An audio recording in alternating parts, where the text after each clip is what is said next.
श्री स्वामी समर्थ. नमस्कार. तर कसे आहात सर्वजण? मजेत ना? मी सुद्धा एकदम मजेत आहे. तर तुमच्या इकडे काय म्हणतोय पाऊस? आमच्या इकडे तर दुपारी 2 वाजेपासून चालू झालेला आहे पाऊस. अचानक हमला केलेला आहे पावसाने. एकदम ऊन होतं, सकाळी वाटलं नव्हतं की पाऊस येईल म्हणून आणि अचानक पाऊस आलेला आहे. तर पप्पा मम्मींनी हे एवढं जे थापलं होतं, एवढं निम्म्या रात्री उठून ते थापतात, वीटभट्टीचं काम करतात. एक एक वीट त्यांना थापावी लागते आणि या पावसामुळे बघा किती किती नुकसान झालं आहे. त्या सगळ्या विटा काय म्हणतात भिजलेल्या आहे आणि खाली सुद्धा खूप माल आहे, तो सुद्धा सगळा भिजला आहे. तुमच्या इकडे काय म्हणतोय पाऊस?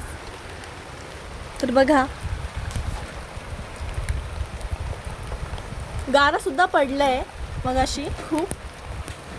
इकडे पाणीच झालंय. उन्हाळ्याच्या टायमिंगला पाऊस येतोय, काय म्हणायचं आता ह्या पावसाला?